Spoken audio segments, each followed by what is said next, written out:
Voici bientôt 25 ans que la planète recherche de nouvelles solutions en remplacement du pétrole, du charbon, du carbone. Dans ce contexte, l'éolienne peut sembler une solution intelligente, une alternative viable. Les éoliennes, pure création humaine, ces machines récoltent le vent pour créer de l'énergie, sans générer aucune pollution, aucun CO2, aucun effet de serre. Voici des siècles que les humains récoltent le vent. Mais aujourd'hui, les nouveaux projets prennent des dimensions surnaturelles.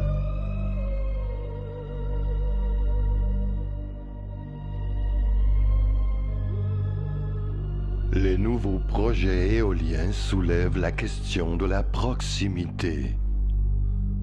Les humains pourront-ils, sauront-ils garder leur distance?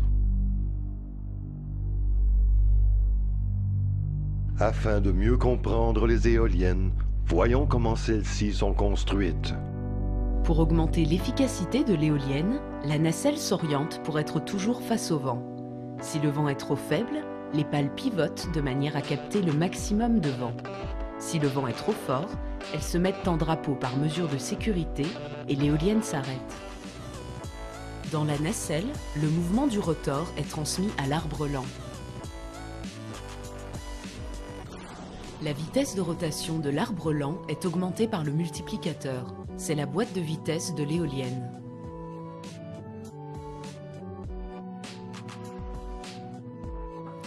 Le générateur fonctionne sur le principe de la dynamo. Il transforme l'énergie du vent en électricité.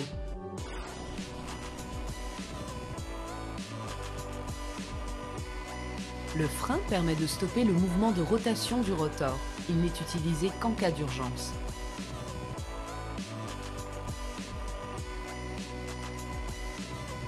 Sur le toit se trouvent les capteurs pour le pilotage de l'éolienne. Le feu d'obstacle est un élément de sécurité qui permet au trafic aérien de repérer l'éolienne à distance.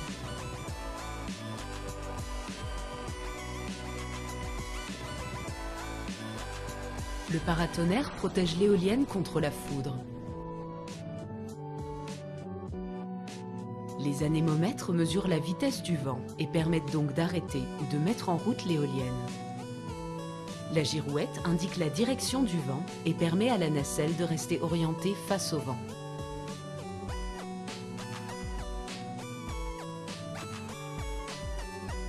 Quatre puissants moteurs font pivoter la nacelle pour s'orienter dans la direction du vent.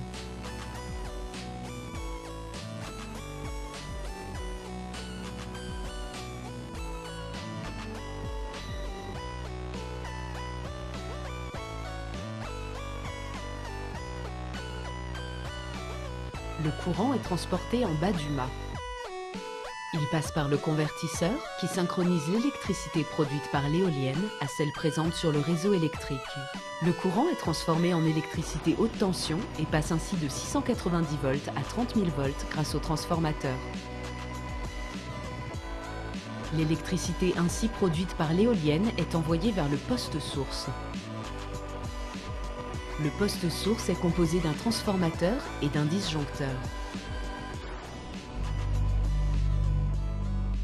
Pourtant, derrière le génie de ces machines se cachent des problématiques, des impacts directs sur les humains. Les impulsions à basse fréquence. L'origine des impulsions à basse fréquence provient du passage de chaque pale devant la colonne de soutien. Ce passage crée une rapide pression et dépression de l'air.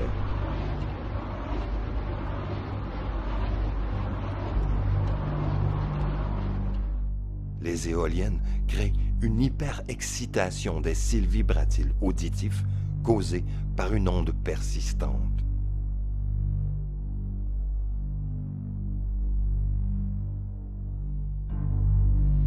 La surexcitation de l'oreille interne fatigue le cerveau, créant à la longue des symptômes indésirables chez les humains.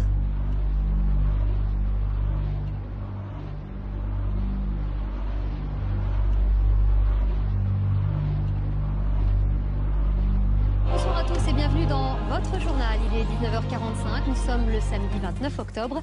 Voici les titres de l'actualité. L'éolienne crée la polémique. Le parc français ne serait pas sans risque pour ceux et celles qui habitent à proximité. Palpitations cardiaques, troubles du sommeil, les plaintes se multiplient. L'éolien est-il aussi écologique qu'on le croit? Energy is clean and green, but how healthy is it? It's like a shrieking noise. Low-frequency noise from wind farms in homes located near the facilities. The survey followed complaints of headaches and sleeplessness from people living close to wind power plants. Mais un instant, derrière tout ce battage médiatique, y a-t-il des preuves scientifiques? Oui, les preuves scientifiques s'accumulent maintenant à travers le monde. En 2009 est paru un sommaire relatant tous les effets et impacts des éoliennes sur les humains. Au Japon, des étourdissements, des troubles du sommeil, plus de 70 personnes affectées dans un rayon de 10 km. Les mêmes symptômes en Angleterre. Les mêmes problèmes aux États-Unis, cette fois-ci mieux documentés.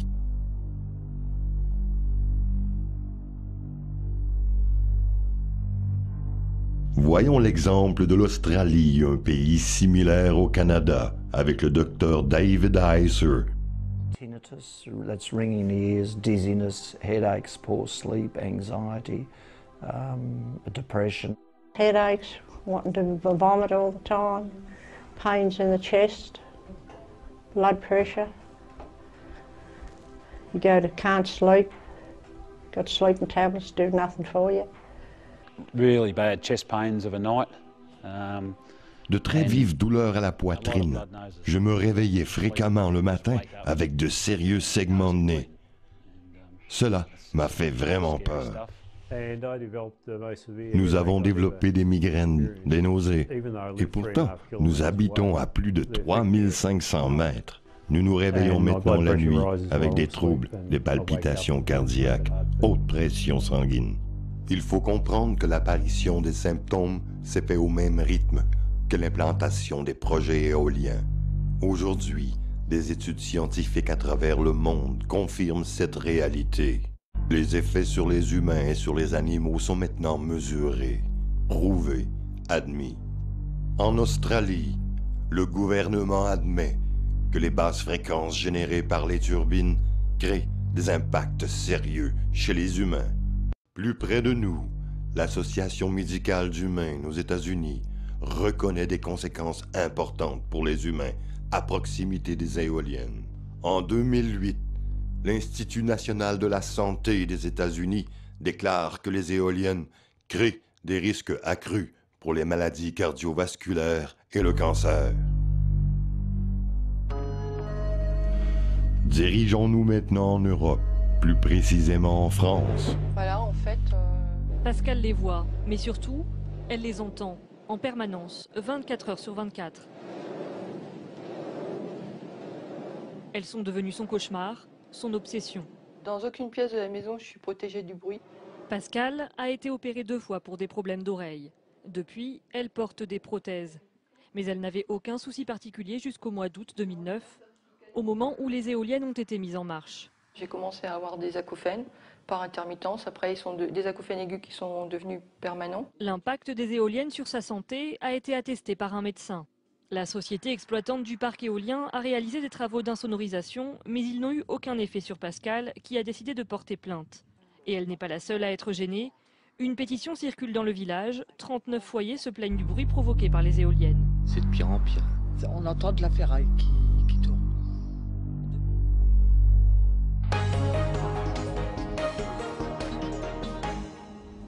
En tant qu'énergie verte, les éoliennes ont la cote actuellement pour remplacer les combustibles fossiles, mais ces tours géantes ne seraient pas sans risque pour ceux et celles qui habitent à proximité. Palpitations cardiaques, troubles du sommeil, les plaintes se multiplient actuellement en Ontario, mais le gouvernement McGuinty tente d'en minimiser la portée.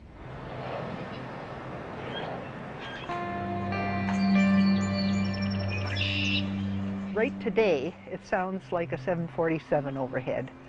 Sometimes it sounds like, En ce moment, le bruit ressemble à celui d'un avion à réaction. Des fois, c'est comme une caravane de semi-remorque.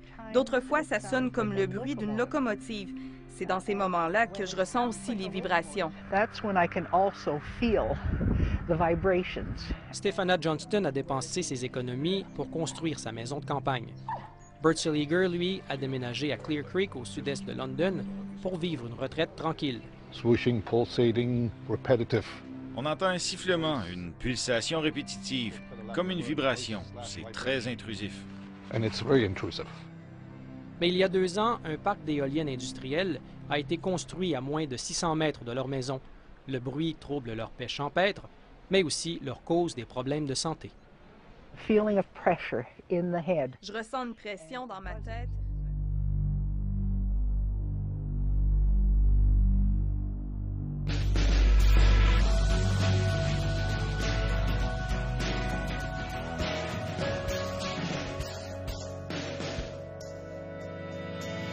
Wind energy is clean and green, but how healthy is it? It's like a shrieking noise, 24/7. If you lose sleep over time, it'll affect your mental health, it'll affect your physical health. This is settled science, this is not speculative. Living near wind turbines can mean troubling symptoms. Nausea, diabetes, hypertension, dizziness, and vertigo. Heart disease. As with real estate, it's all about location, location, location. Stop the wind turbines! Stop the wind turbines! I'm Anne-Marie McDonald. This Doc Zone looks at the wind rush.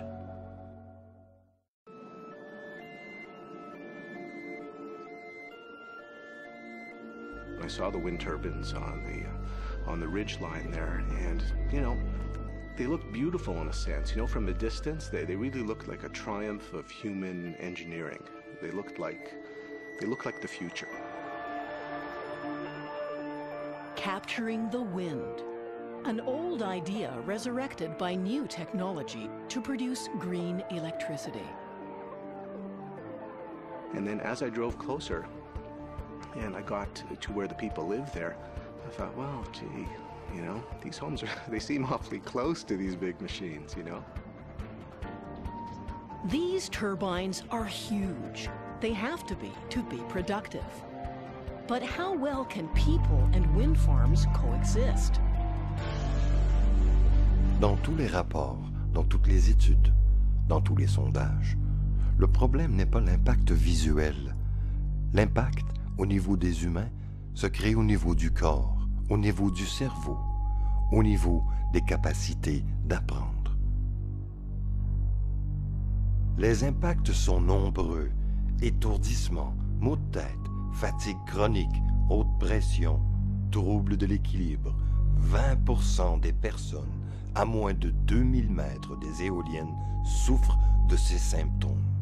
Oui, près de 20% des personnes vivant à 2000 mètres d'une éolienne souffrent de problèmes de santé liés aux éoliennes.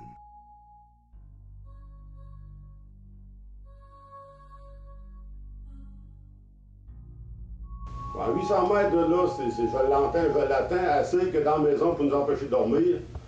On est obligé de fermer toutes les chaussées. Puis les chaussées qu'il y a ici, je les ai mis en œuvre l'année passée. Parce qu'en prévision que je savais que c'était pour mener du train, puis j'ai acheté qu'est-ce qu'il y a de mieux du triple vert. Il y en a qui disent, ah, vous avez des vieux chaussées, des affaires là, mais j'ai qu'est-ce qu'il y a de mieux du triple vert. Puis j'ai une autre demeure à 1000 de type, c'est 1000 plus 800 mètres, là. Puis il y avait des fois que je les entends à 2000 mètres.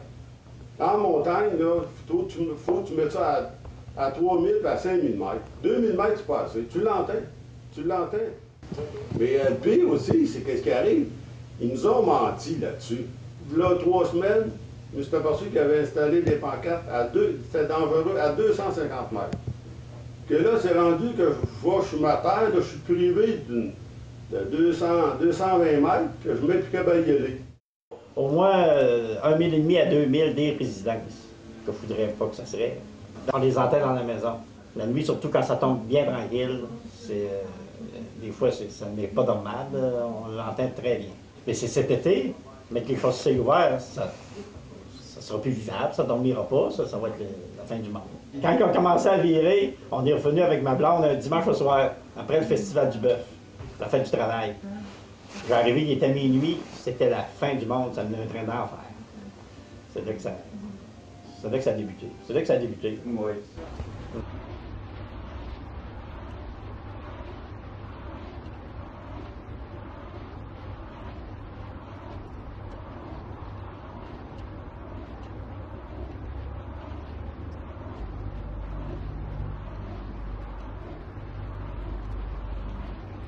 I operate my parents' farm, which is located between 3,000 and 4,000 feet away from the Myersville Wind Power Plant. I work construction probably about 6-8 months out of the year, and the rest of the time I'm working on my parents' farm. And I kind of have grown accustomed to loud noises. Unfortunately, this is a noise that I haven't grown accustomed to, and I can't seem to get out of my mind when I'm there. I kind of equate it to a heavy wind or a storm coming over the mountaintop, or a jet taking off. Jamais à moins de 2000 mètres. Les impacts sont trop grands. Les risques sont trop significatifs. Il faut apprendre à vivre avec les éoliennes, à distance.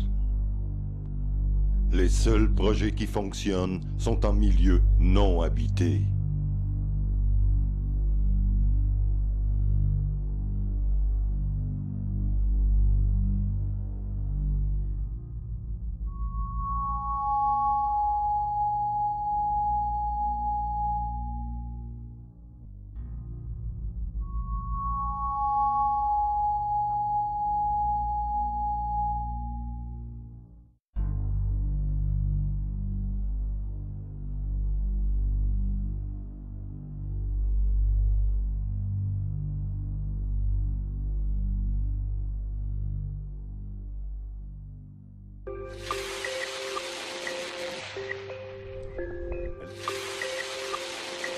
Chaudière-Appalaches, un troisième projet, est en devenir dans un périmètre d'une trentaine de kilomètres à peine. Et comme à chaque fois, il y a un groupe de citoyens contre le projet qui s'est formé. Signe qu'un projet éolien plane sur la municipalité de Saint-Adrien-d'Irlande, dans la région de Chaudière-Appalaches. Cette tour de mesure des vents installée récemment en zone agricole. Il va y avoir des torts irréparables qui vont être causés à l'environnement et aussi à la santé humaine. Inévitablement, des citoyens lèvent les boucliers. Il faut que 2000 mètres minimum soit respecté entre toute habitation et une éolienne. Actuellement, la proposition du Conseil pour les zones agricoles est de 600 mètres. Vraiment toxique pour la municipalité, pour vos gens. Ce groupe de citoyens dénonce le manque de transparence de leurs élus. 3 conseillers ont déjà signé une entente avec le promoteur qui leur garantit qu'une éolienne sera implantée sur leur terrain. Donc, une garantie de redevance de 8 000 $ par année. Quelque part, ils ont un intérêt personnel. Mais revenons à l'essentiel, les impacts sur les humains, les adultes, les enfants. La communauté scientifique vient de se prononcer et affirme que toute construction éolienne à moins de 2000 mètres d'une maison doivent être stoppées. Les avis scientifiques sont maintenant les mêmes à travers le monde. 2000 mètres, c'est la distance à respecter. Mais au Canada, en l'absence de législation, les promoteurs éoliens n'ont aucune balise à respecter. Il ne faut donc pas s'étonner de voir se répéter les mêmes problématiques vécues à travers le monde. Au début, la famille Marshall était bien favorable à accueillir une éolienne dans sa cour pour récolter des loyers annuels. Sounds like a great idea. Mais une fois les turbines en action, la santé des Marshalls s'est soudainement détériorée. I've had problems with my heart. I've had problems ears. It traumatizes your whole body. Ils ne sont pas les seuls. D'autres voisins souffrent des mêmes symptômes. Headaches, major headaches, not sleeping, aching, like terrible body aches. Une fois de plus, la santé des familles vivant à proximité des éoliennes est mise en cause. La sécurité des habitants est mise entre les mains des promoteurs éoliens. Et pourtant, les avis scientifiques se multiplient et sont formels. Depending on your distance, you'll have 30, 40, or 50% of people who are troubled. And that's why it's so important to do the studies to see just how many are troubled. Il nous faudra bien comprendre que les impacts sont réels. Mais il n'existe pas d'impact plus dur que de devoir quitter sa maison. I had to get out, or I wouldn't be standing here right now talking to you. Et encore plus triste, lorsque ces familles ne sont plus soumises à l'impact des éoliennes, leurs conditions se rétablissent. I don't have headaches anymore. Je ne suis plus malade depuis qu'on a déménagé.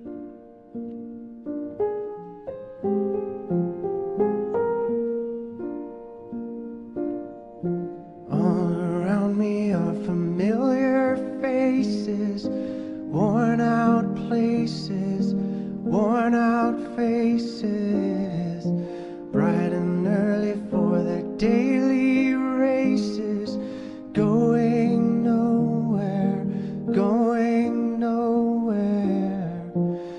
Their tears are filling up their glasses, no expression, no expression. Hide my head, I wanna drown my sorrow. No tomorrow, no tomorrow. And I find it kinda funny, I find it kinda sad. The dreams in which I'm dying are the best I've ever had. I find it hard to tell you, I find it hard to take. When people run in circles, it's a very, very mad world. Mad world. Children waiting for the day they feel good. Happy birthday, happy birthday. And to feel the way that every child should sit and listen, sit and listen. Went to school and I was very nervous. No one knew me, no one knew me. Hello teacher, tell me what's my lesson. Look right through me, look right through me. And I find it kind of funny, I find it kind of sad. The dreams in which I'm dying are the best I've ever had. I find it hard to tell you, I find it hard to take. The people run in circles, it's a very, very mad world. Mad world. Enlarging your world. Mad world. Hello there. My name's Bob McMurtry. Bonjour, mon nom est Robert McMurtry, médecin. Ma carrière m'a permis d'être chirurgien-chef, doyen d'une faculté de médecine, sous-ministre pour Santé Canada. J'ai aussi siégé sur la commission Romano. Croyez-le ou non, au début, j'ai pensé signer avec les promoteurs éoliens. Mais après avoir fait des vérifications, j'ai été surpris, alarmé. Dans ce cadre, le professeur John Harrison de l'Université Queen m'a expliqué clairement les impacts du bruit sur les humains. Il m'a dit qu'il y avait des problèmes sérieux. What I want to talk to you and what I've since learned to be true are four things, what I'd call the four pillars. Number one, people all over the world are reporting adverse health effects. That is known, that is clear, that is indisputable. Number two, the adverse health effects of which they report are serious. The most common symptom is sleep disturbance. Sleep disturbance, stress, psychological distress accumulate in people, and that becomes very serious. It is clearly a risk for significant chronic disease, including, according to environmental health perspectives, and I'm quoting a journal here, heart disease and cancer. It is a very serious matter. The third thing I know to be true is there are no evidence-based guidelines for safe setbacks of wind turbines and where they ought to be positioned in relationship to humans. In spite of the decades they claim to be working, and in many countries that research has never been done. And the fourth thing that is beyond a shadow of a doubt is that there is research required. We have to know what's safe. We have to know what it takes to hold people safe. Our preliminary work suggests a minimum of 2 kilometers, suggests a minimum of 2 kilometers, suggests a minimum of 2 kilometers.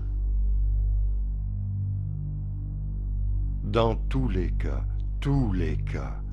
pas d'éolienne à moins de 2000 mètres d'un humain. La règle est claire.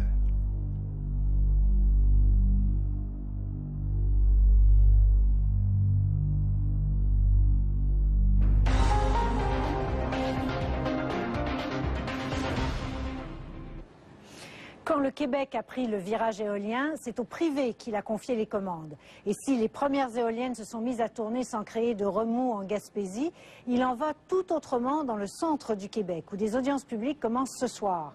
Plusieurs citoyens, des élus aussi, ont l'impression que le débat de société a été écarté, que les résidents se retrouvent seuls à prendre leurs décisions face à des multinationales de l'énergie. Une façon de faire qui divise les communautés, qui soulève de l'inquiétude et même de la colère. Catherine Kovacs et France Dauphin. Le Québec deviendra une des plus importantes puissances de l'énergie éolienne en Amérique du Nord. Le Québec a décidé de prendre le virage vert. Mais un instant, depuis quand le Québec a-t-il besoin de devenir une superpuissance en matière éolienne? Nous sommes déjà le pays, la province la plus favorisée au monde en production hydroélectrique. Le Québec compte sur 8 millions d'habitants. C'est bien peu pour payer ces nouvelles factures. Au Québec, la grogne est palpable. Les industries se plaignent. Pourquoi des hausses de tarifs justifiées par des surplus? Les producteurs laitiers se posent aussi des questions face à ces baisses de production. Toutes ces gestations non menées à terme. Toujours ici, l'UPA, les syndicats d'Hydro-Québec et certaines municipalités jugent que le développement éolien se fait dans l'improvisation, sans véritable débat public. Mais revenons à l'essentiel, les impacts sur les humains, les adultes, les enfants. Jusqu'où irons-nous? Jusqu'où mettrons-nous notre santé en péril pour récolter quelques dollars de plus? Que nous faudra-t-il pour comprendre? Aucun projet éolien en zone habitée. Aucune éolienne à moins de 2000 mètres. So that was it for us, we had to move. So that was it for us, we had to move. So that was it for us, we had to move. So that was it for us, we had to move. So that was it for us, we had to move. So that was it for us, we had to move.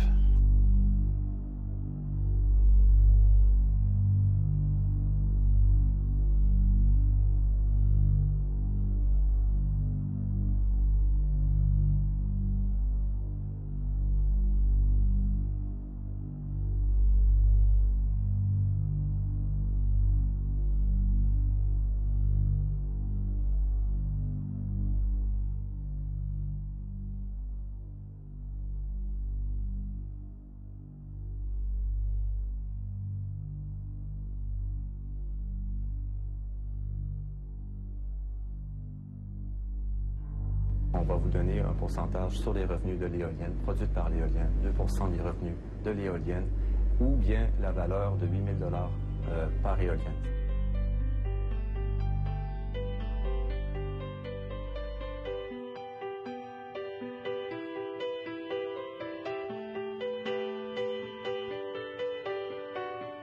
I'm 15 for a moment, caught in between 10 and 20, and I'm just dreaming, counting the ways to where you are.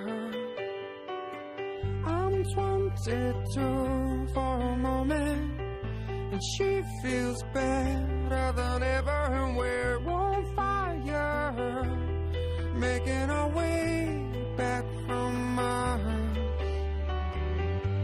15, there's still time for you, time to buy and time to lose. 15, there's never a wish better than this, when you only got 100 years to live.